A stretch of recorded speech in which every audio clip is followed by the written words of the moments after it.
Hey, what's up, everybody? I am here. It's been a couple weeks since I've done my own stream on my own channel, just doing reviews here and there of different content, as far as animated movies and television shows and things like that. Haven't done one on WandaVision, and so far I don't think I will. How is everyone doing today? I'm going to get to the chat in just a second. But I just wanted to say, hey, thank you so much for coming over, sharing your evening with me. Ask me anything. I'll answer practically anything. Not everything, anything. Most anything. So let me get into it. I just wanted to again thank all of you for tuning in. I want to thank my Patreons for helping me out with being able to keep this channel afloat. I want to thank everybody who has purchased and worn and shared a picture of themselves in the Ray Fisher shirt. I stand with Ray Fisher shirt, which is it's very important to me, and it's it just shows, hey, you know what? There's a lot of people out there that stand with this guy and really know what's up and can show support, and that's just awesome. So I appreciate it. And if you still want to get one, I've left it up. I was going to take it down actually at the end of last year, but I was like, you know what? Since this whole thing is still kind of going on and we don't really have confirmation, I'll keep this thing up until we have confirmation on the Flash. Whether or not he's in the movie or not. So yeah, like I said, if you would like to purchase it, it is on my Teespring store. It's an all over print, so it's front, back, sleeves, everything. And then please, send a picture of yourself, and I can put it on here, showcase you, and that'd be great. Thank you so much. Let me see what else we have here. Let me jump into the chat real quick. Because I don't want to get too far behind. I know I always do. But I'd like to just say hello to everybody here. So, hey, what's up, Barcelona? She's in here. Nathaniel, he's in here. Hello, Andrew. What's up, man? Let's see. And happy belated birthday to him. And I know I said that on other streams, but he's 21 years old now. So we all know that. Ambassadorial's in the house. Barcelona is talking to him, and so hey, McLovin's here. Let's see, Andrew's talking to Ambassadorial. That's cool. Let me just jump over here. Fear Jason's in the house. Let's see, what's the topic of the day, man? We'll get into that in a bit. We will get into that in a bit, but I will take questions from you guys if y'all have any. If you want to discuss King Kong, Wonder Woman 84, I've got a couple things that because I did watch it the last day it was available on HBO Max, and I picked out a couple different things that I didn't catch the first couple times I watched it. What's up, Jacob? Let's go. Actually, I'm not the only one that can say that. I got this guy right here, and he says it way. Let's go. What's good, man? Oh man, hey, dude, it's going good. I love to be back. I love being in charge of the of the Four Nerd show. But do I look pixelated? Do I look pixelated now? A little bit. A little bit. Okay, I don't know what they're seeing out there. Yeah. Just let me know if I look pixelated to you guys. Because Anthony was having some problems earlier with that. Yeah. So Noel's here. He says, "What's up, man? It's all good." Bat Dan's in here. He's awake for now. RC Andrew was good, y'all. If the only way to restore this metaverse is to shave your wife's head while sleeping, would you do it? Yes. Fire.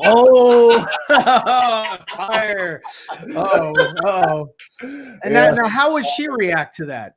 Waking up like, oh my god, I can't believe her hair's cut short anyway. I'll be like, hey man, I'll sleep outside on the porch for a couple. I'll get the Snyderverse though. So there we go. Wow. Man, you know what? I don't think it would be a stretch for you, and possibly not too much of a stretch for me. But it would be a humongous stretch for Dawson. Shave Lindsay's head. If he would die from singing, it's the sweet one, then then That what wasn't would too she bad. do? That wasn't too bad. Oh, thank you. Oh, he shaved her head in the name of the Snyderverse. He died. Yeah. What's up, Double MJ? How's it going? What's good? What's good? Nicotina's in the house. Have you had sex before? What? I don't understand that. I'll explain the birds and the bees to Nicotina. Yeah. Snyder Steppenwolf's here. Hey guys, what's up? How you doing? What's good? Doing. Oh, hey, John Cena's here. Did I miss it? Because that's a response. Did I miss his earlier? No, I don't see anything. Okay, so he says I'm doing fine, sitting back, eating baked beans while Wall Street is screeching. Okay, well, hey, I guess day traders have finished for the day. Let's see. Shazam. Yeah, the Shazam shirt is on my Teespring as well as TeePublic. If you want to snag one, it's in all the colors. I just happen to pick red. But yeah. So thank you so much. Thank you. Hit that like button, y'all. Let everybody know, because you know what? This was sort of an impromptu. The freaking thumbnail's horrible. I've got to update that. I just wanted to jump on, man. I didn't really do too much prep for the show. It's been a while since I've talked to you guys. Other than, joining somebody else's stream on their channel, I haven't really done one on mine. So, like I said, just a couple reviews here and there with Matt. But I definitely did want to get on and just kind of chill with you guys for a bit. Yeah. I see. Oh, it's his Friday. Okay. Oh. Hey, Zeeverfett, off topic. Did you see Max's stream last night? Unfortunately, I did. I saw you were on there. I think to be honest, I watched the whole thing at work today. I listened to it as well, when I was doing some other things, but it was a complete waste of time. I don't want to talk about these guys. I think that it was three snakes on one, guy trying, and he couldn't control the stream, and it wasn't, it just wasn't good. And it really accomplished nothing. Yeah. It accomplished zero. Logically, it didn't accomplish anything. Yeah. So. Like I said, I didn't watch the entire thing. I watched little bits and pieces of it. Can't you? What's going on, Picasso? So you saw some of it. Man, the thing about Max is he's a sweet guy, and especially, the main moron that got on there is such a strong personality that he and the threat that's been made against Max is not one that needs to be hung over somebody's head, and yeah, he was like, oh, I'm not doing it, this other guy is. Don't be mad at me, be mad at him, but he's my buddy, and so and that's always the thing, is sort of sort of, what is it, avoid, you sort of deflect the accusation or whatever, because it's convenient. And for me, if this were me on the stream last night, I'd jump in there and I'd be like, hey, kill your ass. With those beams? Yeah, the Omega beams. Yes. That's an awesome GIF. I saw that just a couple minutes ago, and pretty good. So, but the way that they treated the guy, I was like, man, that's not how you act. That's not how you conduct yourself as an adult. Mm-hmm. I believe I had some mole sauce the other night, and it turned my stomach. Did not do very good. It did not agree with me. So yeah, it was, everything else was good. It was tasty going down, but coming back up wasn't so tasty. It was a different taste. It was more acidic. So let's see. ACS is my man. What's up, man? So I guess you're his man. You have to fight Brooke for ACS. So. It's fire. Fire, yes. What's up? Talk about Superman future. Are you talking about like Man of Steel future, like Henry Cavill? Or are you talking about what is it? Tyler Hoechlin? I guess that's his name. I guess because he has a show, Superman show, coming out.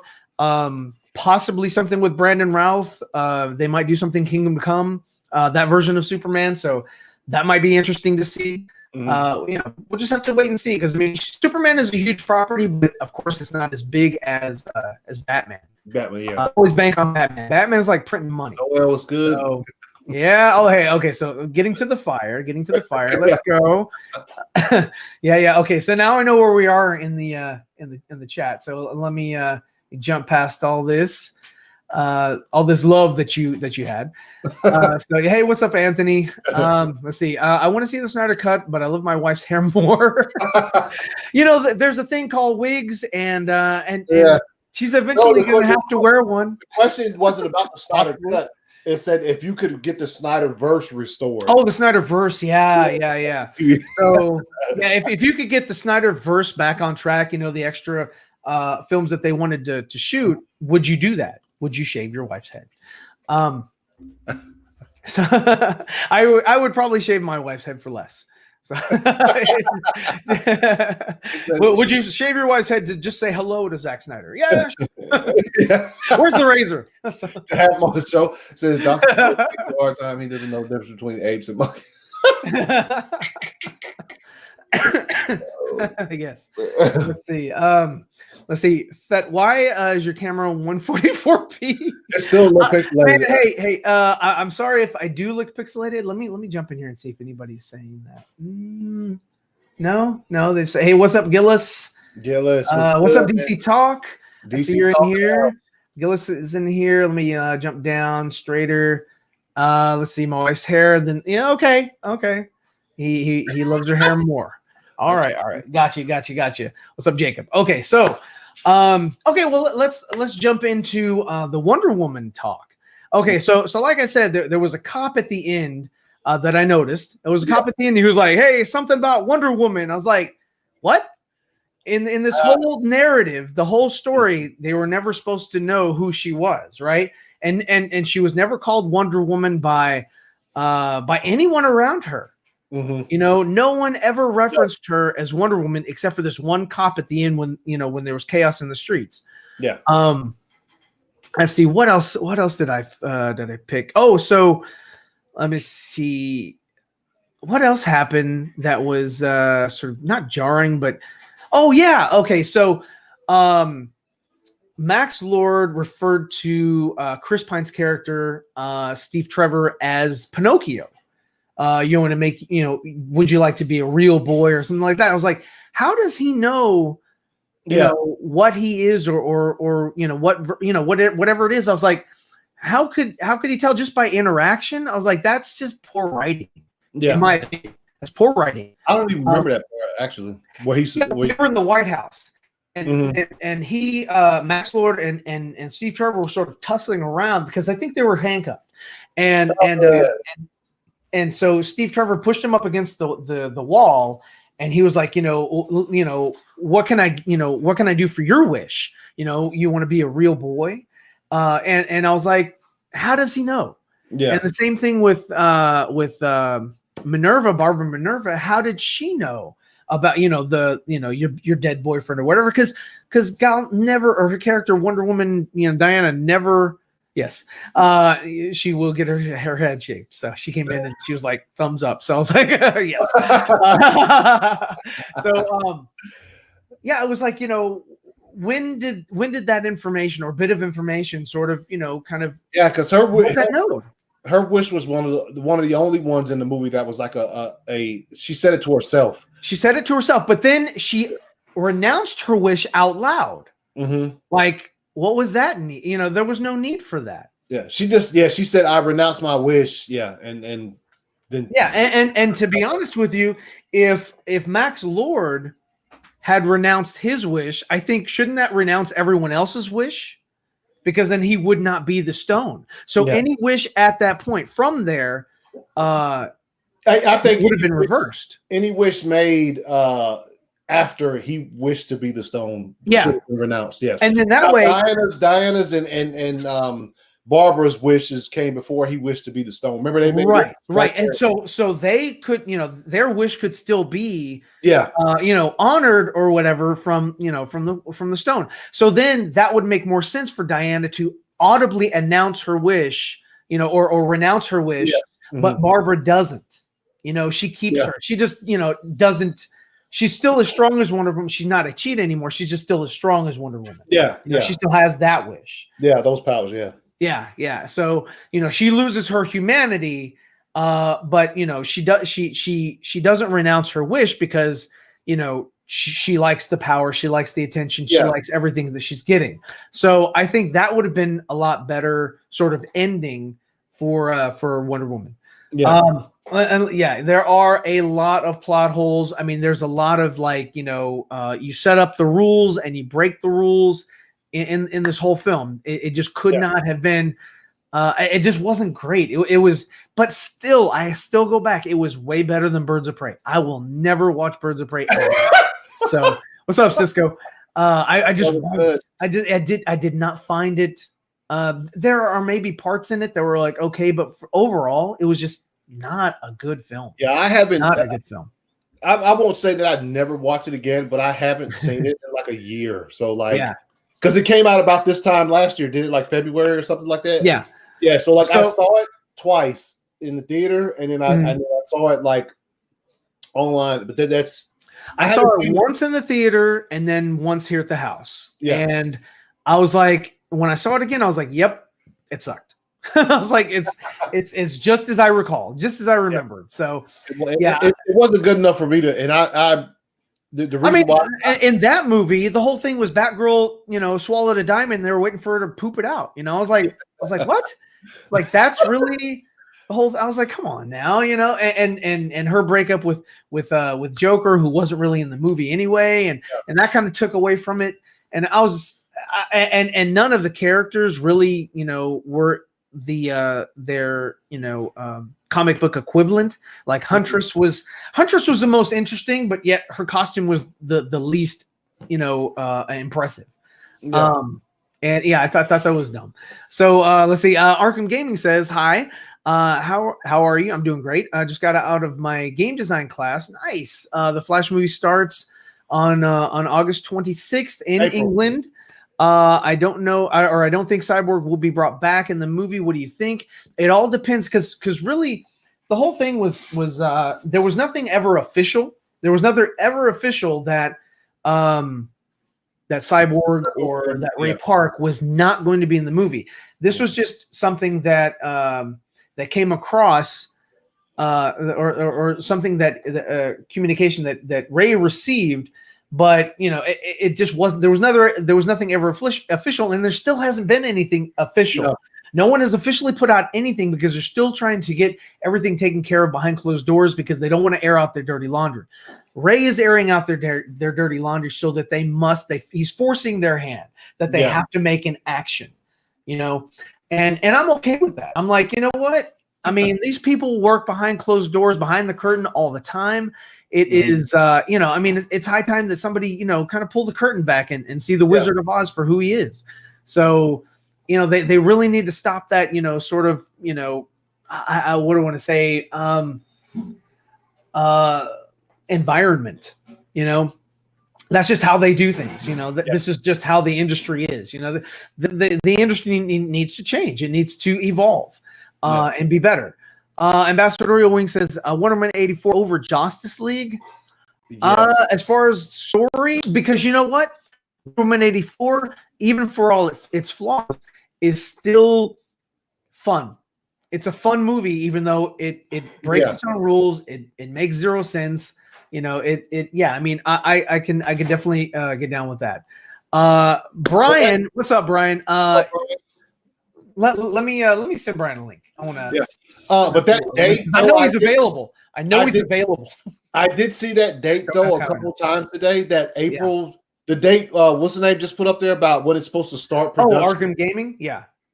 The April. What is it? 16th or whatever for the Flash. It's supposed. I saw that like 3 times today. 3 different places. Oh, really? Oh, okay. I haven't seen that, but I mean, I'll take because I know it was going to be April. I just didn't know they had an actual date. So, I mean, April makes a lot of sense. I mean, I've heard that before. Let's see. Cisco says, definitely underwhelming compared to the first Wonder Woman film. Now, Dawson threw out a hot take yesterday. Mm-hmm. He says that the Wonder Woman animated film, he felt that was better than the Wonder Woman 1917 movie. So, let me jump into that real quick. Hold on one second.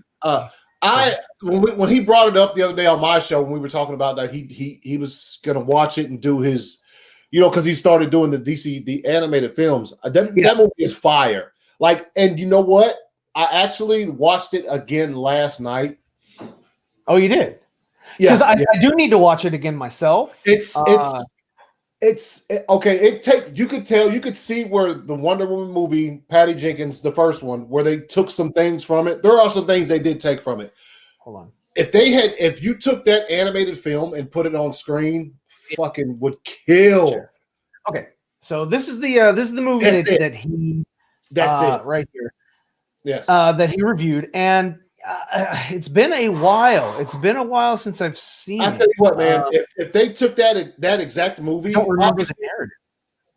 It's the same thing. It's Ares. So at the beginning of the movie, the Amazons. Okay, spoilers. If you haven't seen this shit before, the Wonder Woman animated. What is it? 2009 or what? What is it? Not Bloodlines. No, not Bloodlines. 2009. You're right. Yeah. And you can watch it on HBO Max. Yes, it's on there. That's why I watched it last night. I do own it on Blu-ray. But okay. Let me close out of that real quick. Hold on. Yeah. And let me also welcome Brian Master Nunn. Brian, hey guys, how you doing? Doing all right. Hey, I got a special guest for you. I'm going to shock you with. Ah. Thank you. Yeah. I definitely don't want you to talk during the stream. yeah. We've already kind of touched on that. We don't need to talk about that at all. No, that's fine. I understand that you jumped in. So, cool. Have you seen the Wonder Woman animated film? Not yet, but I did see Dawson's review on it though, and I'm looking forward to seeing that. Okay. It's like I said, spoilers real quick before. It starts off. The Amazons are fighting Ares and his army. Hippolyta does some. Hippolyta is fire in that opening sequence. And they do use one of the other alternate Dianas where she's legit molded out of clay, like molded out of, you know what I'm saying? But like, and she just grows up and she's a fierce warrior. Obviously, the same old thing. Steve Trevor crashes on the island. It's all, dude. I'm telling you, the lasso scene in both movies are almost identical. Identical. Sounds like an animated version of the movie, basically. If they would have taken the animated film exact shot for shot and just added a bunch, because the animated film is only like an hour and 15 minutes, just added some exposition, I would have preferred it to. Yo, dude, I'll just say this. I mean, you wouldn't have got something like this.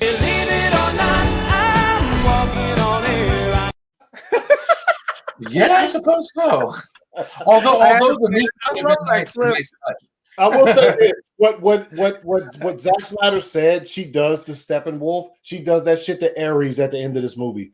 Fire. Yeah. It's fire, dude. I'm telling you, the entire thing. Yeah, it does get a little bit heavy on the because in this movie, Steve Trevor's not the kindest dude. He's a womanizer. He even admits it. He steps on the lasso and just starts talking out of his mind, and he's just saying, "Oh wow, I definitely want to watch it again today." Womanizer and whatever. But he's the womanizer. but still, if they had adapted that exact story, I would have been fucking satisfied with it. The exposition that it could have added is what you don't see in the animated film is younger Diana, like going through her.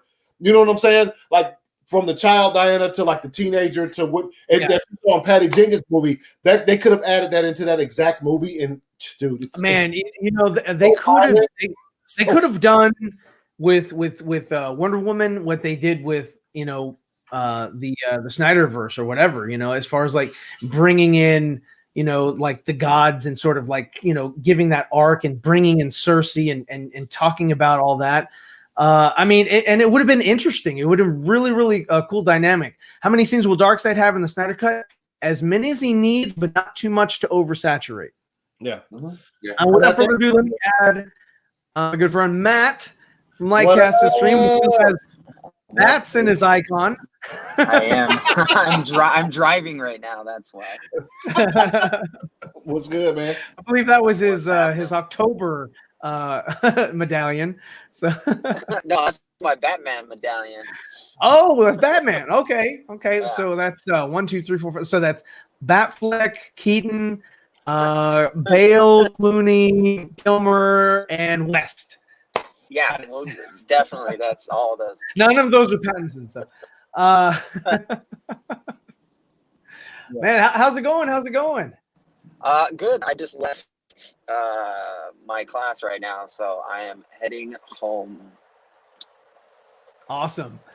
So right now we're talking about just Wonder Woman in general. Uh-huh. And sexy what woman, could have sexy woman. Yeah, she's sexy. Indeed. Sexy. So how many times have you seen Wonder Woman 84? Like alone by myself or with people? I mean, is that okay? Can you not watch it alone? Judy! I've seen it a couple times. I've seen it a couple times, maybe 3 times. Okay. Yeah. And so just narratively speaking, like because I remember we had discussions about it, about how it was being changed and updated, because it has the big stone quarry at the end. Like I just, the way that it is narratively kind of jarred and still has a lot of plot holes and it breaks its own rules and all that. Like, what was it before? Did you have any information? Like, what was it before any of the like un-Jeff Johnsing of it? Johnson? No, I mean un-Jeff Johnsing. The un-Jeff Johnsing of it. I mean, it was always an argument back and forth, but primarily it was really what Patty wanted. She wanted this really motif style from, I believe it was like the 80s. She really wanted to sell that idea of cheesiness and corniness. And it was always implemented into it, but at the same level, it was kind of like the dialogue was more serious compared to what we got in parts of the film.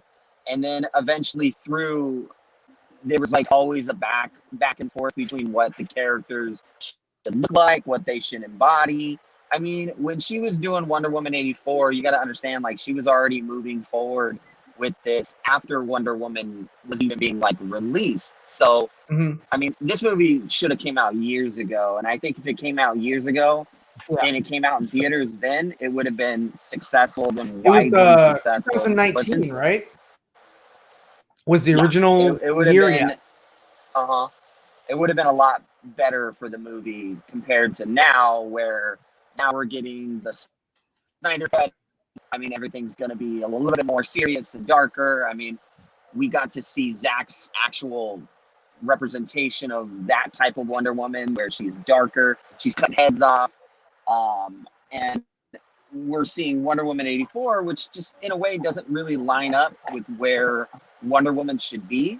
But at the same time, the movie kind of fixes itself, because what happened at the end, it's all a dream, or it's all like a wish. So it's never really happened to begin with. It's kind of what we thought would have happened. So yeah, it's kind of like kind of an Elseworlds movie that is self-contained and it doesn't mess up with with the timeline, because there's no consequences to the timeline at all. So and that was one of the major issues that I had with it, was that there was no retribution. There was no no one was ever, even the little girl that stole the sunglasses in the beginning, like nothing ever happened to her. Everybody that had a crime, we lost Matt. He'll probably jump back in because he's driving. So, but there was never any consequences. That's what I was looking for. Consequences for anybody who did anything wrong. Like no one was arrested. Nobody got, Yeah, there was no consequences at the end of the movie. That for anyone, for Max Lord, for Cheetah, for anyone. It was just like, hey, I almost destroyed the whole world. Oh no, you're good. You're good. It didn't really happen, so we're good now. We can keep drinking the Kool-Aid. Yep, Kool-Aid, baby. But no, I mean, I think in the end, like, you could see where Snyder and his team were trying to fix things at the end, and they're trying to make it meld it back together. And the film was kind of all over the place. There was three movies going on at the same time, and you didn't know what to focus on as an audience member. And I mean, overall, I got the idea of what she wanted to do and what she was planning to do, which I probably am more excited for Wonder Woman 3 because it's going to be kind of unleashing Patty Jenkins to do what she wants. Yeah. And I'm kind of excited to see that. I hope that she doesn't call Jeff. You hope she doesn't call Jeff Johns a liar? I'm just trying to interpret. Yeah, pretty much. Blink twice. Hey, Barcy sent a David Ayer storyboard. Okay. Oh, she sent one. Because I'm looking on his Instagram. I didn't see anything. It's a story. It's a story screenshot. Oh, okay. Which I didn't see it on Instagram either, but you know. There we go. Okay, yeah, I'll share this. Hold up. Whoop. All right, cool. and then hold on. Share screen. Here we go. Was this it? I hope this is It it. looks like Is a train or see something. it? Okay. Yeah. Okay. Yeah. So, I guess that is a helicopter. That's the helicopter. Oh, the scene where she. Okay. That's on top of the roof. Yeah. And he's pointing to her butt. You see that big arrow? It's pointed right at her butt. Make sure we get the cheeks in there, bro. Yeah. And so I guess they're shooting all around. And I can't really tell who's actually in the helicopter. So is that like the Joker scene where she? Yes, I'm guessing that's what it's supposed to be. Okay. And I'm guessing that's Deadshot right there. It's like we're contractually obligated to show this much Margot Robbie leg in the movie. Yeah, I mean, hey, you never know. Contractually obligated. Like, we're gonna need some more leg roll. Yeah. Oh shit. So, man, I guess we did have a question earlier about the involvement of Ray Fisher in the Flash movie. So what are your thoughts on that, Brian? And then we'll get to Matt. Well, from what I understand, it wasn't really set in stone. It was more just kind of thrown out there, but I'm not quite sure. So I'm interested to see what they had for him and, you know, what impact he would have made in the movie overall. But like, I just don't, I don't know. If he was never really intended to be in it, you know, from the first place, then I don't know. So hopefully, you know, I don't know. Hopefully things work out with the Snyder Cut to where we can get some of that world restored a little bit. Yeah. So do you? Okay, Matt. Do you think that Warner Brothers is being quiet, waiting for reception of the Snyder Cut before they move forward with any actual statements? I agree. I think that is on point. Oh man. No, you can't do that on my show. Sell. Sell. Well, oh shit. I hear noise in the background, so I can hear his car. Yeah. I don't know if he has himself on mute, but Maybe he does. No, I'm there you kind go. of Okay. here, but it's like breaking. It's breaking in and out, and I was going through an overpass, so it's. Oh, okay. I think. Let me know. Right now, Let me know when you get to the tunnels. Yeah. There's no tunnel. I got you now. I can hear you. So what's the question? Oh yeah. So what is your bank account PIN number? It 1, 2, 3, 4, 5. Yeah. is. That's the same combination on my luggage. That is So, it. what are your thoughts on Warner Brothers and Ray Fisher and the cyborg part? Do you think that they are waiting for the reception of the Snyder Cut before they move forward with an actual, statement for whether or not they're going to move forward or not with Ray Fisher being in the production? No, that's already moving forward regardless because shooting already begins in April. So it's gonna be starting right after the Snyder Cut. So that's already moving ahead. They're not waiting around, and officially Cyborg is still in the film. They haven't removed it because that decision doesn't ultimately come from Hamada. I mean, that decision's like a collaborative decision. That's like you have to talk to Andy. You got to talk to the producers. You can't just shoot out of the gun and make that decision without talking to them first. Yeah. And it seems to be that there's a little bit more going on behind the scenes from what I'm hearing, especially from what I got from Taylor, which we're going to be talking about tonight, that there is a lot of drama going on with DC Films right now. Yeah. There's constant drama. It's like, why? Okay. If I am Zack Snyder and there was drama, and he says this happens on every production where you have to fight for your film, fight for your vision, and all that. So it's nothing new. Why would I? What would be my motivation for wanting to continue the uphill battle with these executives that continue to give me notes and try to change everything that I'm trying to do?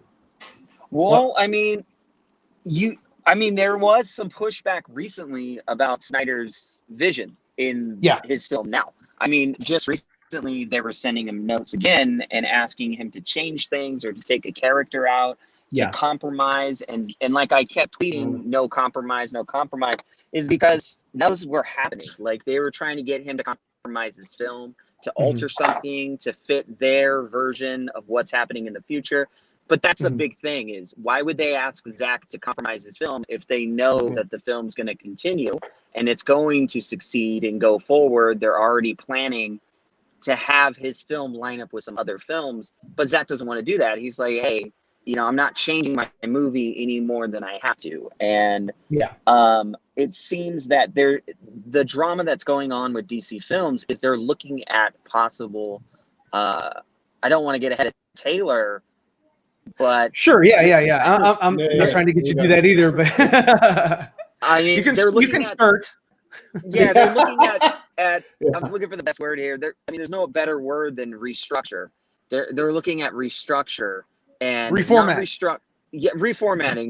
Not saying we're going to restructure all of DC Films, but it's we're going to kind of fix and do things in a way that's going to fit going forward, so there's less complications and less issues with directors. I know that James Gunn has full reign. That's why he got the R rating.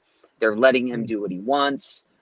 Zack Snyder has what he wants. It is going to be an R-rated film, but like sending notes for little things to change things because he doesn't have full reign to use a character.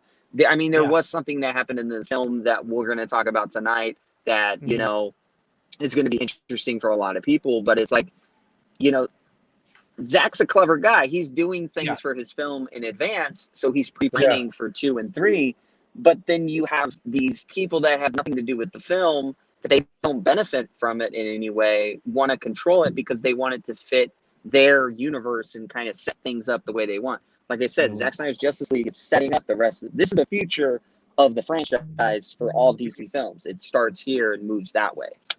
Yeah. And that's what we're most excited for is not only just to get this, for our movie, which I've heard a lot of people complain about.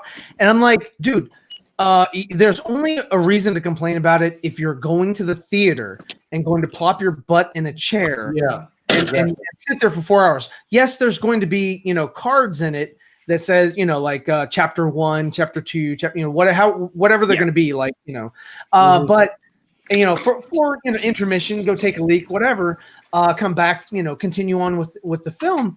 But I mean, again, if you're at home, and I think that that Chris from Ping Pong Flicks, did it best when he did that little, promo for his remote control. It's like there's a pause button that they, it's not on this remote. But on his remote that you have to pay for, there's a pause button. It's brand new technology that a lot of people haven't figured out yet. So of course people are gonna lose their crap. You're gonna lose their shit because they don't know how to pause a movie, because you can't pause a movie. Really. I mean, if the dialogue is going, it's kind of like you can't stop peeing once you start peeing because it burns. It stings. Yeah.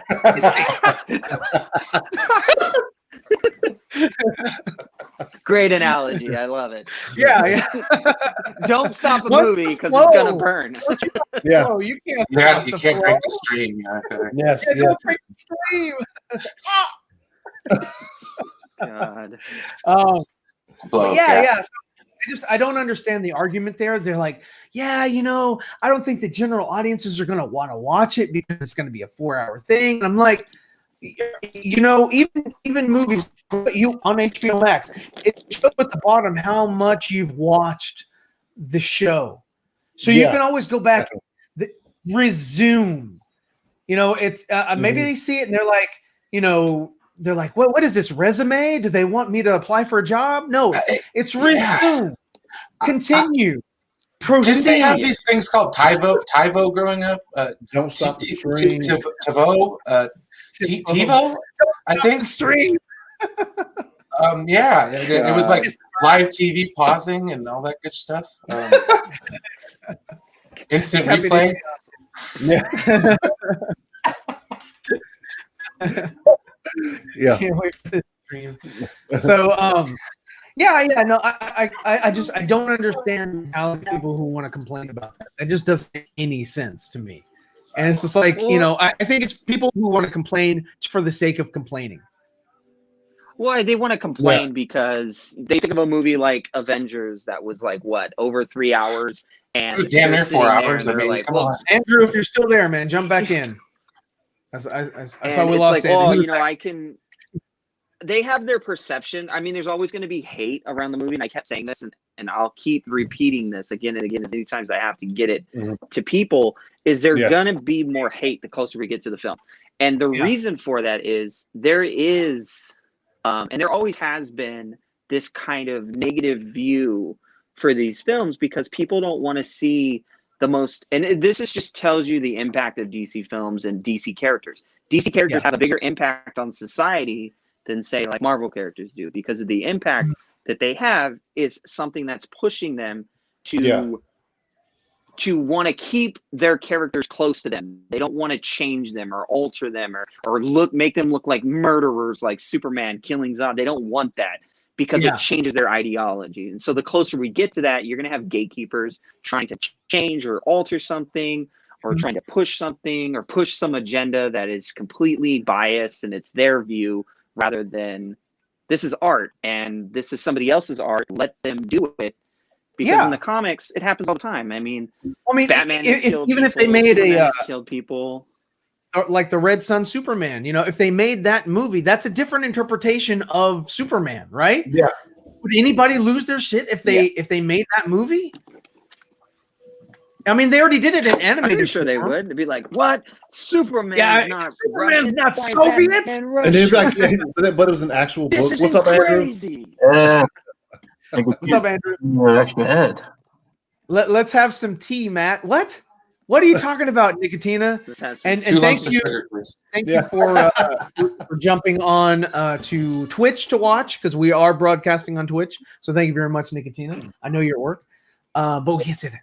So actually a person. And yes, I am excited for Mortal Kombat. Yeah, I think just that one shot of him making the sword out of ice. I was like, dude. Yeah, it looks fire. No, it looks ice. Yeah. But fire still, yeah.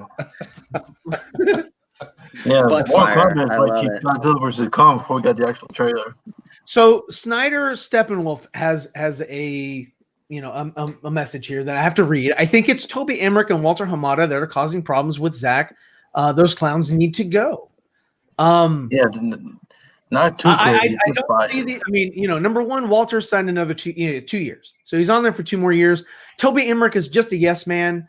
I mean, all we have to do really is jump on to Jason Kilar. And then he jumps on to Toby. He tells Toby what he wants. Toby says yes, man. And and then he makes Walter apologize to Ray Fisher. So Yeah. It's like his guard dog.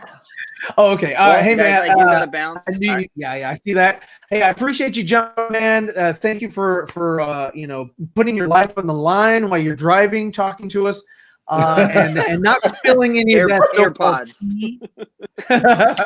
Nice. AirPods. Invest in some Invest. AirPods. Yeah. Oh, there you go. Hey, and if you're gonna go out, you got to go out with it.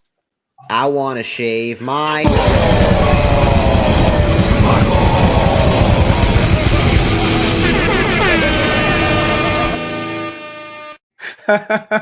What the heck was Use that? the code. Use the code. Guys, much love. I'll see you guys later. All right, man. Share love, man. Hey, have a good one. We'll see you tonight. All right, Brian, Andrew, Anthony. See ya. Hey, man. I guess, man. You got to do it. If he comes on the show, you got to do it. No, I mean, yeah. Some AirPods. Yeah. So yeah. I mean, like I said, and we all know that Walter Hamada has apologized to Ray Fisher, but God, Ray I Fisher didn't came expect that. I back. thought you didn't already. No, he just apologized recently, this month. Well, finally.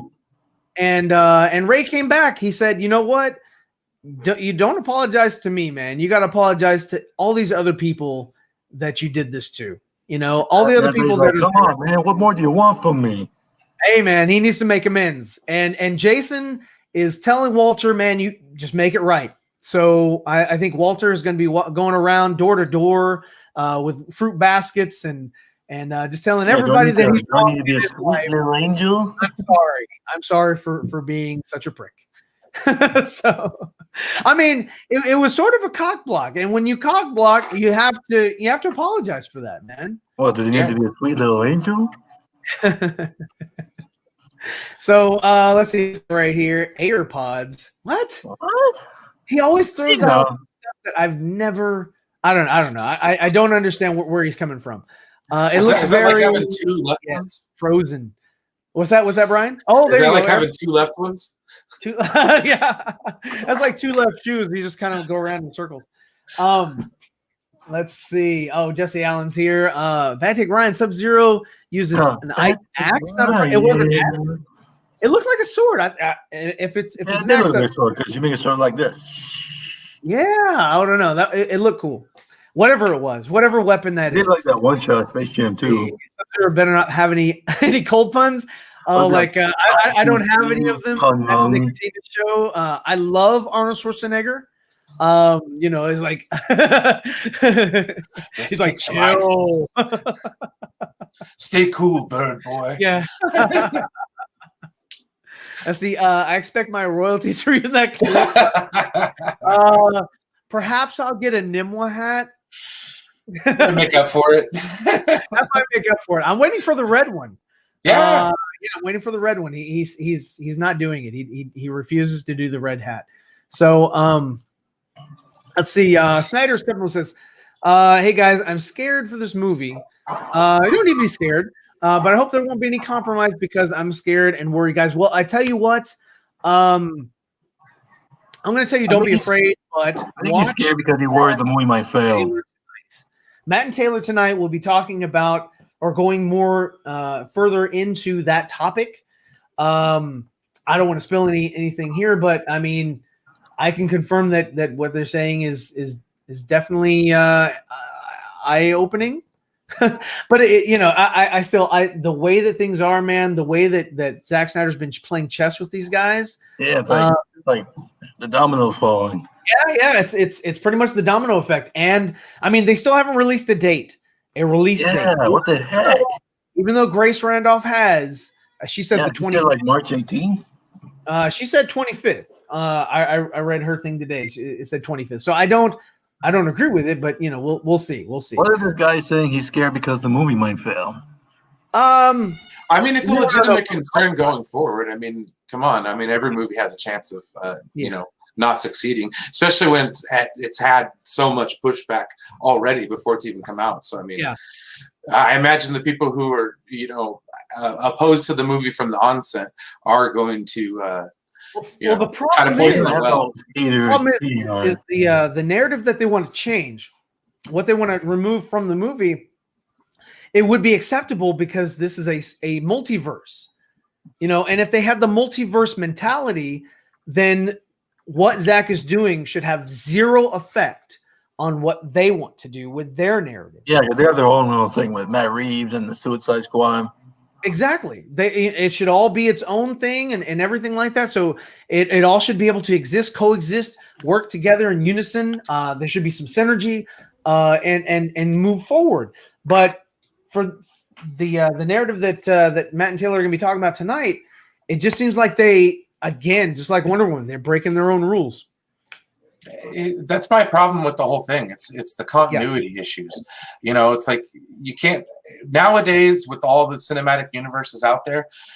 You can't really deviate too much until you've established the main universe. And I don't think that they've done enough to establish that main universe to branch off from there. Well, here's the thing. Yeah, it'll just confuse people. With all these Ice Age. I got figure skaters. They're gonna get you, man. You better watch it. Yeah, me too. Here's the thing. I think the reason why we begin so many of these cinematic universes is because of the success of the MCU. Well, of course, it's a successful business model that people strive to use. I haven't seen it. With Tom Cruise and the Mummy. Tom Cruise and the Mummy were horrible. Yeah, I was supposed to start off some kind of Universal monster movie. Yeah, monster universe. Yeah. So I mean, like I said, everyone's trying it, but I just think if DC would have just stuck with maybe the monster movie. Kamionka Choo Choo. Oh shit.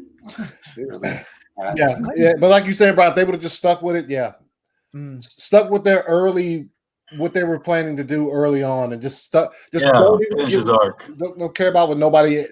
Don't care about all of this backlash and all of this shit. Just keep moving. And Yeah. I mean, that's the thing is that Warner Brothers has always been very reactive. They're scared of their own shadow. And we were saying this earlier. If they had already, now I haven't seen this. I'm still looking for it. If they had already, allowed for Zack Snyder to finish his story arc and just kind of followed that whole, we'd already have the Green Lantern Corps movie. We'd already have the Cyborg movie. We'd already be done with his whole arc. We would have Man of Steel 2. And then we'd already have, hell, Matt Reeves and Pattinson could probably already start working on their new Batman movie. They're done filming in March. And then we'd have the Snyderverse and everything that was connected to it on our shelves. Mm-hmm. And we'd be looking forward to the next, run or whatever it is, But we're stuck in all this mess, and like Enosh said before, it just makes us look incompetent. It makes us look like embarrassed to be DC fans. Anything DC.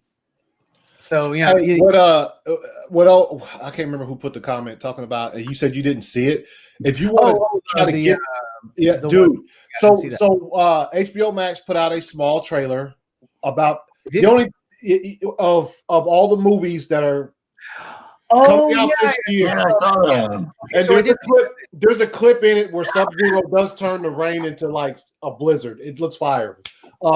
That's actually a pretty the trailer. People were because I retweeted it and people were talking about no Zack Snyder's Justice League. I was like, I think they're just highlighting the films that are same day release for theaters. And because they didn't even say if it's going to theaters. Because his is not going to be a wide release.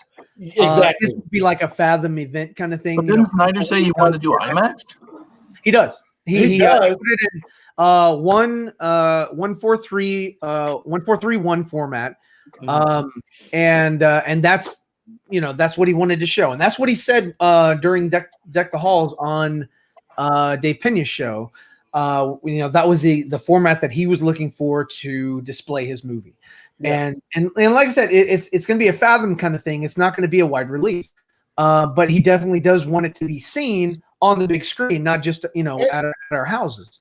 So, and I'm sure. That's the whole reason why he's doing the BVS as well in IMAX. Doing a remastered. Yeah, to see one right after another though on IMAX would be awesome, dude. Yeah, I'd sit 6 hours. I would sit happily in the movie theater, and what would it be? 6.5? No, it'd be 7. Yeah. Well, I mean, it was like. Well, I mean, it would be a full day of work almost, you know. But I mean, it would be an event. It would be because his Star Wars. The ultimate edition of BVS is 3 hours, and then you have your 4-hour Justice League and then he said he wouldn't mind going back and doing the same with Man of Steel. Yes, he did. Yes. And I was shocked because I've always been like, you know, I want a director's cut, and he's like, no, you know, pretty much I'm happy with Man of Steel the way it is and whatever. And I was like, dude, no, I need more. Maybe. I mean, I've seen where he said that before. And maybe it's just because what he's doing to BVS is not. He's just remastering. It's not like adding anything extra. It's taking the footage and making it like what'd you say the format was, Ryan? Where he's making it so you see more. Yeah, so he's making it so you see more of BVS as opposed to what we got. Right. So maybe he'll just do that with Man of Steel. The ratio is more. What do I want to say? How would you for different cinema screens? I mean, like the aspect ratio on one will take off the sides, but it'll show more top to bottom. Yeah. I think he's going for more. Well, that's more of a pan and scan. And that's what they used to do in movies like way back in the 80s or whatever. When they released it on VHS, they would do a pan and scan because they wanted the whole screen to be utilized by the 4x3 video monitor that everybody had in their homes. And then and that's the reason why our computer monitors, televisions, and everything look that way. Is because it's all because you can make Man of Steel BVS. They didn't have to do that a marathon because it cost a lot of money for them to do the pan and scan. They had to pay somebody to go through and they'd have a wheel and they move around and you could really tell in certain scenes they really didn't want to. Yeah, who they chopped out of that scene. Yeah. Well, honestly, this movie right here is a big one. Like, it was one of the first ones I actually noticed it. The difference between widescreen and full screen. Yeah, it was Star Trek First Contact because they cut half of the people off. I'd be pissed if I was Gates McFadden. She got literally cut out of scenes because she was standing on the side. Hey, what's up, Jeff? Hey, Jeff. Hey, what's good, man? How you guys doing? Doing all right, man. Doing good. Hey. So, what was I gonna say? Where were we? Let me go back. Okay, so yeah, the Mortal Kombat. I had a question there. Let me jump back into that. Here we go, David. So David asked, are any of you guys familiar with the game lore, specifically MK911? It's been a long time. 9 through 11. Yeah, 9 through 11. I was like, wow.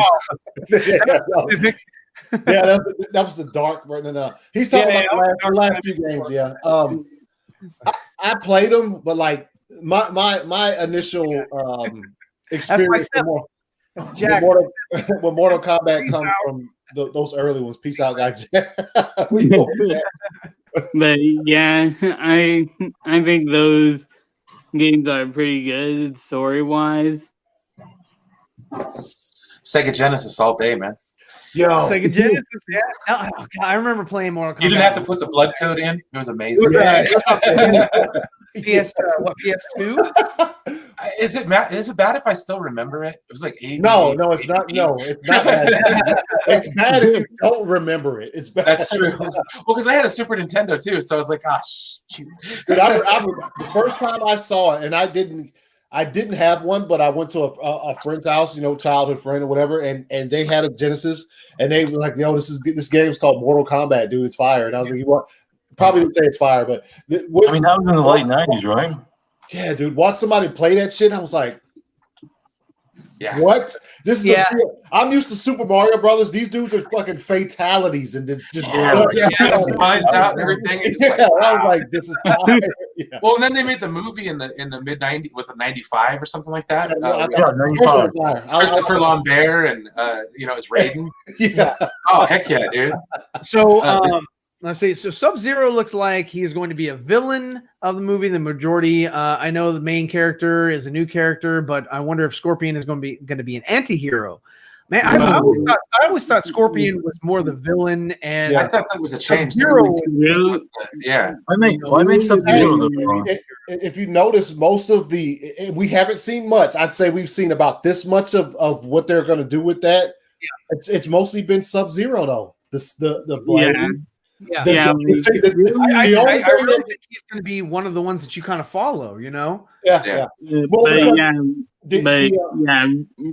really, how it's actually pretty fitting that the question about MK9 through 11 actually came on, because that's actually pretty important.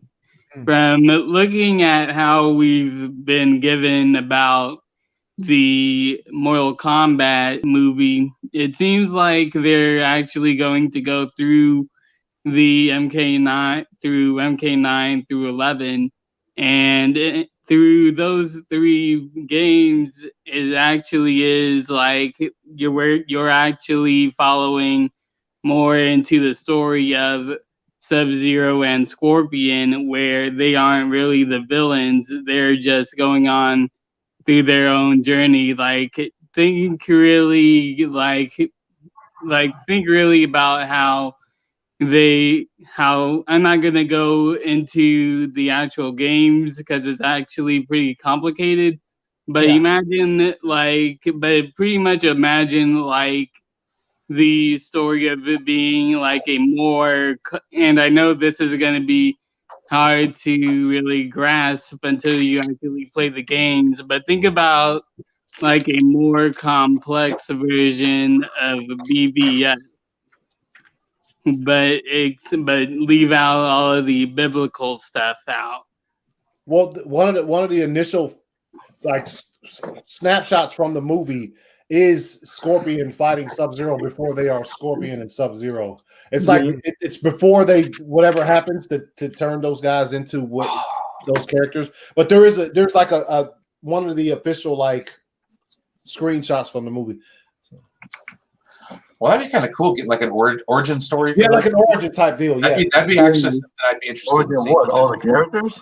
Well, no, the 2 more, important ones. I mean, everybody loves Sub-Zero and everybody loves Scorpion. So to get a backstory for those guys, I think we'll get the famous "Get over here." Yeah, because they're pretty much they're pretty much the poster boys of the Mortal Kombat, because they're always used in the game trailers and stuff. So really, I wouldn't be surprised if they're really the 2 people that we focus on. What are you talking about? Live stream? Because the title is today's live stream. I said, yeah, today's live stream. I didn't say today's live stream. What are you talking about? Did I miss Did I say live stream? Where going live? No, today's live stream. Yeah, I didn't put a live stream. I didn't see the live stream. You know, oh gosh. Want to come in, Enoch? Let's see. Anyway, so wait. Let me go up here. Bob asked if you guys think they're going to be any movie trailers at the Super Bowl. I don't know about the Super Bowl, but I do. Oh, actually, yes, because apparently there are a few whispers going on about the Venom 2 trailer coming out at the Super Bowl. Yeah. And there might be a Mortal Kombat trailer, because I heard that it's gonna be coming out on February. So there might be maybe get a Snyder Cut trailer. No. So there might be a Mortal Kombat trailer and a. So yeah, there might be a Mortal Kombat trailer and the Venom 2 trailer. Oh, Venom 2. Okay. I think the 3 movies that are going to go hard just because of how close they release. Maybe Kong. Do you think Kong and Godzilla? Yes. Kong, Godzilla, Mortal Kombat, and what was the third? And the Venom. There's just a 30-second spot in the Super Bowl cost you about. Yeah, fucking 10 because they already they worked that out. So last year or even before that, they kept pushing it back or whatever. But the marketing is in the budget. So if they did 0 marketing last year, but Super Bowl is definitely cost them a lot more to air. Look, here's the thing: all the trailers we saw at the Super Bowl last year didn't even come out.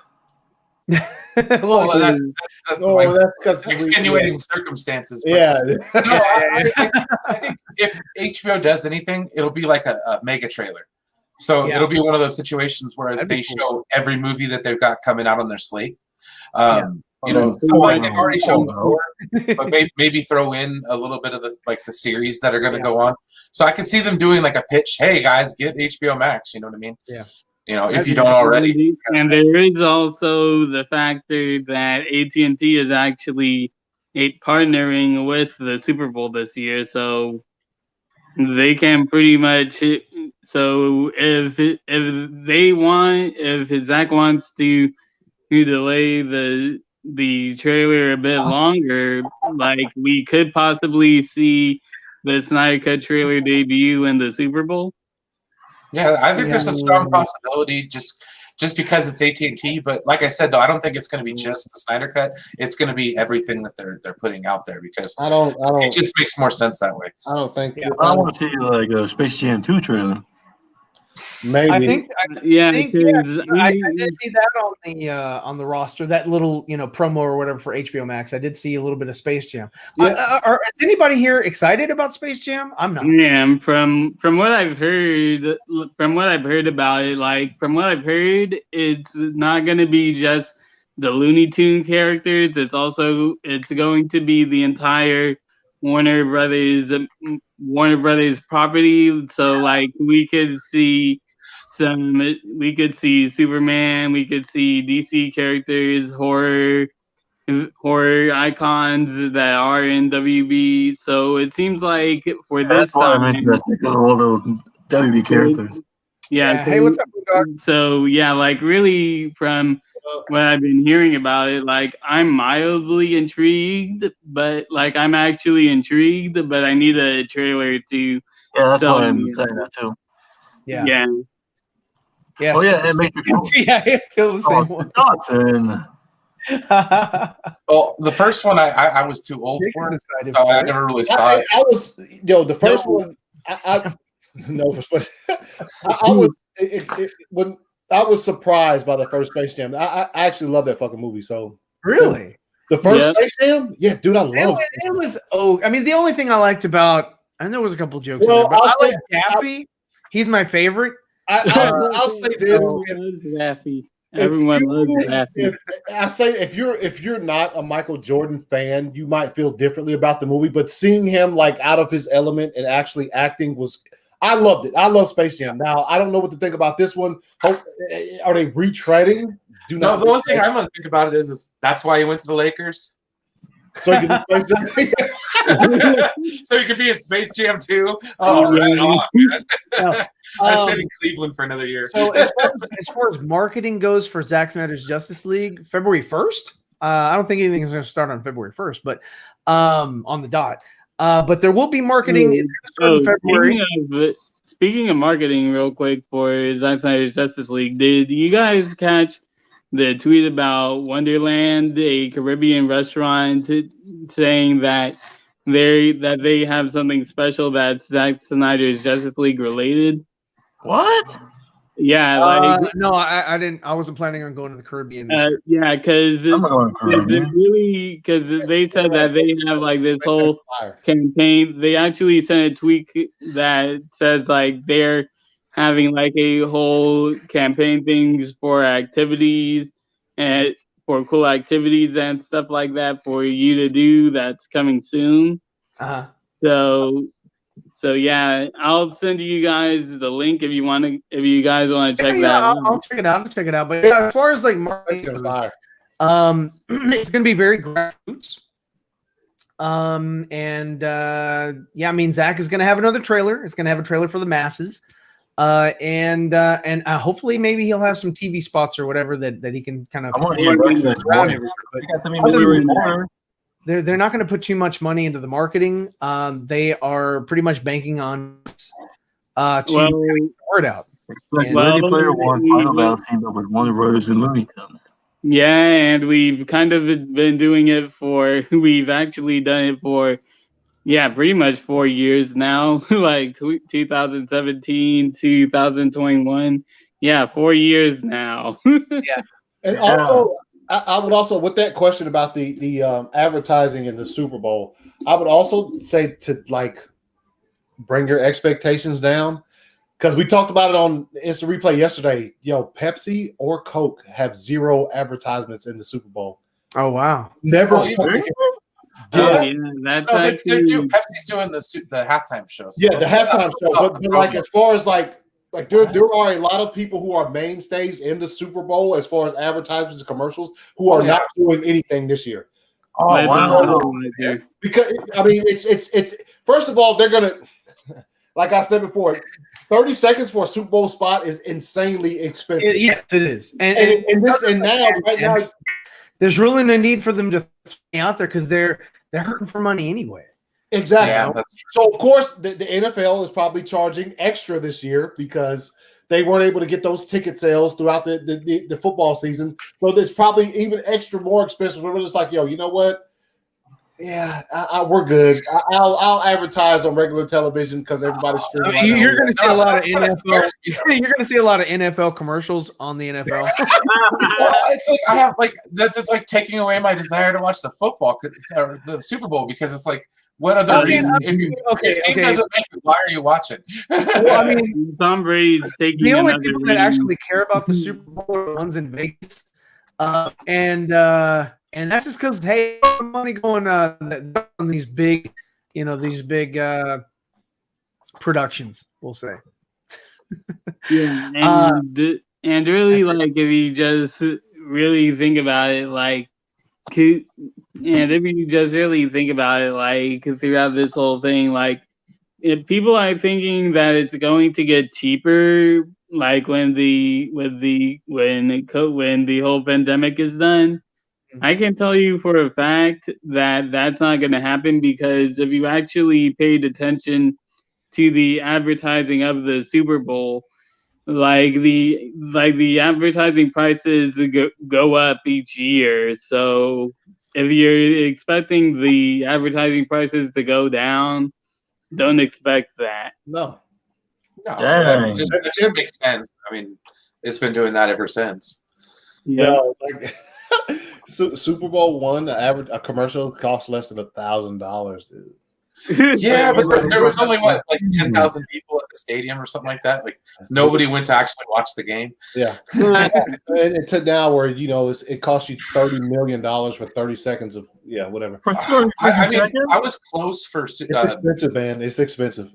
Super Bowl 50 was close, but I think just to even go to like certain parts of San Francisco was ridiculously expensive. Like, oh man, just to actually go and experience the Super Bowl, something I've always wanted to do. I mean, it just seems like a bunch of pageantry, it'd be kind of interesting to see. Yeah. But like, it was ridiculous. Yeah, because this is actually a fun fact actually about Super Bowl 50. Apparently it was originally supposed to happen at Nashville. But the location changed because of the weather. So meaning that me and my brother could have went to Super Bowl 50, but it sucks for the weather. Yeah, I've always wanted to go. Just like I said, it just seems like such a thing. But aren't the tickets like sold out years in advance? I mean, like to actually go see a Super Bowl is like.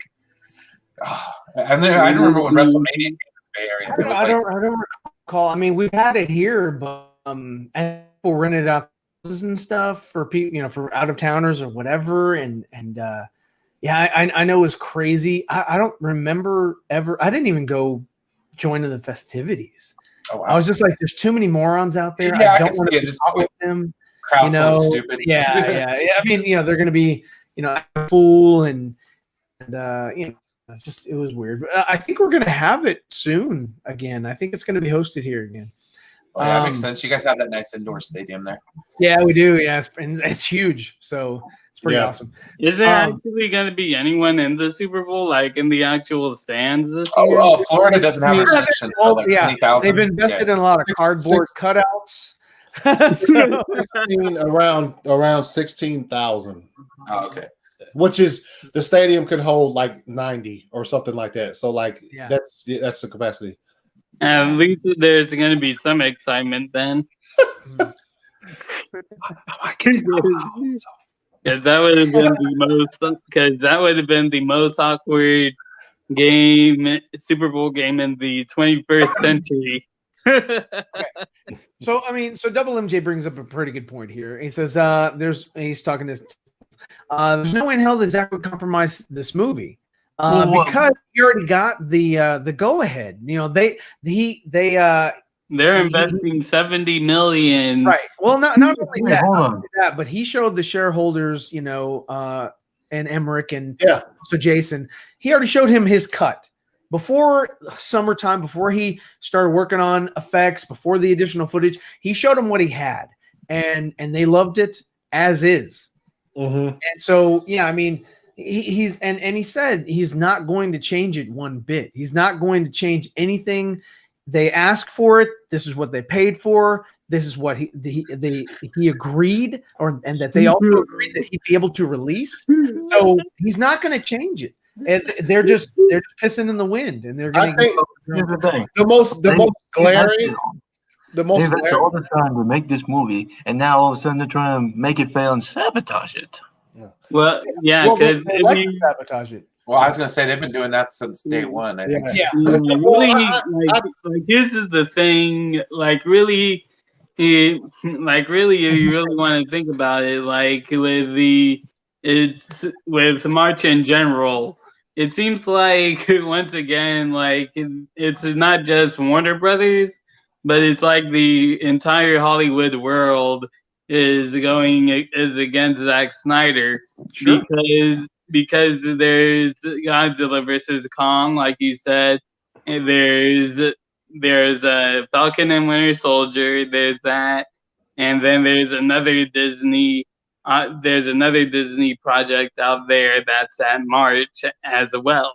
Yeah, and then you also have the season finale, the finale of WandaVision out there as well. So it's like both Disney. It's like Zach is facing both the WB and Disney at the same time come March. So it's like a battlefield. Yeah. What'd you have to say, Anthony? No, I was saying the most glaring evidence that there's not going to be any compromise is the fact that he got to film those extra 4 minutes. And the fact that he was able to bring Joe Manganiello, Jared Leto, all of those cats in there for whatever they got in store for us with that scene. That's glaring evidence that there's and also this one in particular where Zach said in one of Grace's interviews, he said that he filmed a flash scene with Ezra Miller via Zoom with the cast over there, where he's in the UK, and the crew from the Fantastic Beasts 3 came in and helped him out. So really, like that right there was really evidence right there that it's not only just the studio that supports him, it's also these other movie makers that are going out of their way from their own projects to help Zach film his original vision out there. So really just imagine like the loyalty of that right there. It's just like, man, the world, there's like that's really just something to think about. The Fantastic Beasts crew helping out another director film his vision, even though they're in the UK. Like, that's amazing. Well, I mean, it just shows you how people can kind of come together for a common cause. I can answer this question. How are they trying to sabotage? Is that the one you want to answer? Indifference. That's basically how they're trying to sabotage the movie. Yeah. They've been indifferent. And if you want to find out more, tune into Tate and Matt on Lightcast tonight. They are going to be talking about such issue and how things are going about behind the scenes. So yeah, and you can hear a little bit more about what's going on. Yes, Barcelona B, things are fishy, definitely. Moondog says, you guys saw the Kong Skull Island animated series going forward with Netflix. Not Max. Well, it just depends on who has the rights. Yeah, because really, like, what that tells me, like, I actually did tweet this out, like it really is very interesting how Netflix is trying to do stuff with WB and HBO Max, because going with the whole streaming wars, I actually kind of if you actually saw that tweet, I essentially said that it's actually pretty interesting with the Zack Snyder's Justice League and Army of the Dead coming out in their respective streaming services. It's going to be very interesting once these two movies come out. And I am saying movies because now it's a 4-hour. Now Zack Snyder's Justice League is a 4-hour movie. Yay! And yeah, it's not a series; it's actually a movie. And I said it's going to be interesting to see what side, what streaming company Zach stays on, because with the whole streaming war, it seems like Zach, with how big his fan base is, that's where his fan base is gonna go, because so yeah, I said essentially that basically, if you want to go in this case, like Zack Snyder's Justice League is like Godzilla and Army of the Dead is King Kong, and they're gonna duke it out.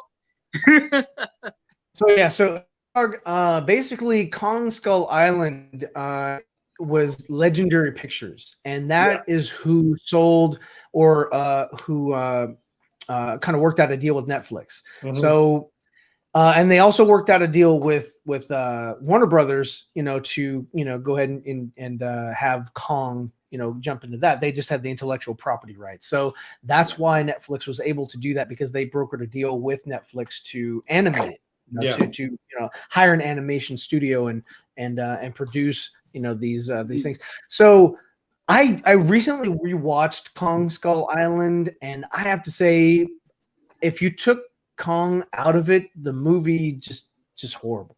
Yeah, the movie was horrible. The only person was Kong battling the raptor, two-legged raptor things and all that, and that was it. It was just really cool to see him, fighting and all that. I mean, Samuel L. Jackson. Samuel L. Jackson. I mean, I don't know. I didn't like it. I sat through it, and I felt like I was forcing myself to sit through it, and that's how it felt. I liked Godzilla, the first movie that came out with the Pietro and WandaVision. I liked that one. That one was cool. The King of the Monsters. The only thing I really liked with the King of the Monsters was the same thing. It was just the big, monsters, and that was it. Yeah, because really bland. Yeah, and Ryan, I think that's the point you're not getting about it. Like, people say that they don't like the human element, but if you actually go back to the original Godzilla franchise, the original MonsterVerse from the 1970s, it was actually they did have that human element. Now I think that's really, now I don't know if you're really an outsider on this, because I used to watch this stuff when I was a kid, so I'm familiar with Godzilla and Kong, and I call them, but mainly you would just see someone staring up Godzilla and then run away, and they have like this flood of people that run, and the only people that you would really see interacting was mainly, you had a couple actors or actresses or whatever that was, involved with the monster, but then you'd also have, military or whatever, and mainly the focus of these monster movies was, the battle between. It was kind of like watching Power Rangers. Yeah, I mean, honestly, everything else is similar. Right. All it is a guy in a big, another guy in a costume, and they would fight in a city, and then you'd have certain shots that was like cut to humans, sort of to give you scale for whatever these big monsters were. But they were usually out in the wilderness or whatever, and like have power lines, and they just fight each other. And it was kind of like watching the WWE or WWF back then, and that was it. It wasn't too complicated. It wasn't until, I want to say, Transformers, when they said, you know what, we need to have a human focus with these large beings, and that's how we get the audience to to keep with the story and actually care about these characters. You don't really have to have that. Okay, let me ask you this. What's the difference when there's superheroes involved? Because that's Godzilla and King Kong? Yeah, because imagine if Godzilla and King Kong weren't monsters. Imagine like they're actual super beings, even though they are. What's the difference?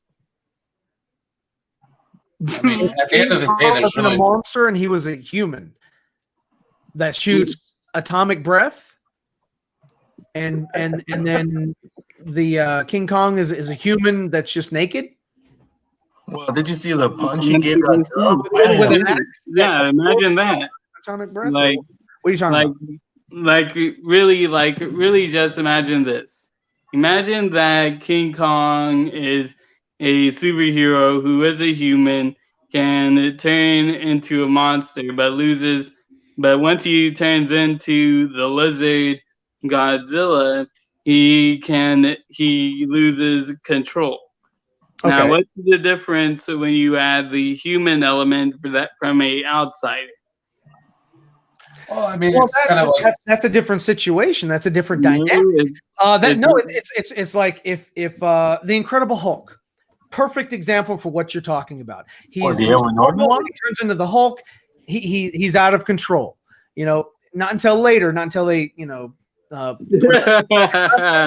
they tamed him. But the Incredible Hulk is basically what you're talking about. Is that he's huge, and then when he turns into the monster, he goes nuts or whatever. It's just, hell, that's the same thing. Werewolves and we said the same about any kind of superhero type movie. Yeah, so the difference between Godzilla King Kong is that they are larger than life and they are destroying things. The only human element you need is to see the destruction and the impact that is causing the humans for these two beasts, going at it. Well, it's like the end of Man of Steel and the beginning of BVS. It's like you get that human element from the ground while all that stuff is going on above the heads. So that I can see, and that is something that we do get robbed of in those kind of movies, though, unfortunately. Really? Like in this one here, you've got a little girl in the trailer for Godzilla and King Kong. And they're like, okay, only this little girl is the only thing that can like communicate with King Kong. And I told this to Anthony on his stream. I was like, you know what? If somebody took a gun and shot that little girl in the temple and she's no longer a factor, then King Kong is no longer reasonable. You can't communicate with him any longer. Yeah. It's like and it just destroys their whole stupid narrative. It's just like I don't know. I just that kind of thing I don't like. I don't like to try to and they were like, we got to figure out why King Kong is acting a fool. Why is he evil now? Not Kong, Godzilla. They know it was Godzilla. Oh no, you're right. King, and they said that several times in the trailer. Yeah, they're like, why is he doing this? Another little girl. Maybe a little girl can talk to God. Like really going back to that, like I think we can all agree that the core of the monster verse is it really, to really enjoy it, you just need to think about it like the new Fast and Furious movies from Fast 5 to now, where you just have to turn off your brain. Like, to me, that's how I ultimately picture the MonsterVerse movies. It's really just not something that you need to think about. It's just a fun movie that you need to just turn your brain off of to really enjoy it. Yeah. So, and that's really why I don't really talk about monster movies in a very analytical level, because if you really think about it, like even from the old days, it's really just a fun movie of seeing monsters trying to kill each other. Flick. You go, you watch the destruction, and then you talk about like, oh man, remember when he hit him and remember when he punched Kong in the balls? It's fun stuff like that. Need to see that, by the way. Need to see that, by the way. Yeah. Man, with Godzilla's tail, man, he was clapping them cheeks.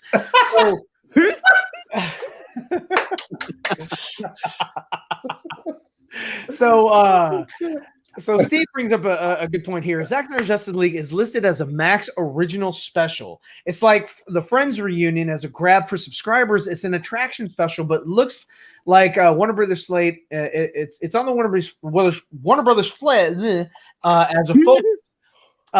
We know that Zack Snyder's Justice League is a big deal. Yeah, see, that's what I'm saying. That's the indifference that this movie has gotten. Yeah, it's like they're just like, oh yeah, it's coming out, and you know what I mean. So it's like that could be more of a killer than actually just outright hating it.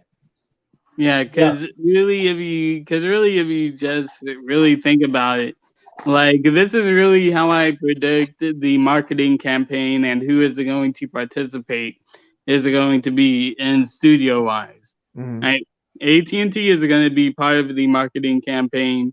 HBO Max is going to be part of the marketing campaign, and the Zack Snyder's Justice League Twitter social media accounts are going to be part of the campaign, but not WB. I think everyone, including TNT, is going to be part of it, but the only people that aren't going to be a part of it is WB. Because here's the thing. I think the general audience is going to be paying attention to WB because Justice League was a WB movie, and if WB isn't going to be part of the marketing campaign, I think that's really gonna hurt the general audience by a bit. Well, especially if they put it out as a director's cut instead of Zack Snyder's. We'll see what the trailer says, because if it says Zack Snyder's Justice League and if it sounds like predicted as a 4-minute trailer, then I think that'll do it. And if you think 4 minutes is too much, dude, we got a 4-minute trailer, a 4-minute sneak peek of Justice League from San Diego Comic-Con, and that 4 minutes was even though it was a Zack Snyder, even though it was like a Zack focused trailer.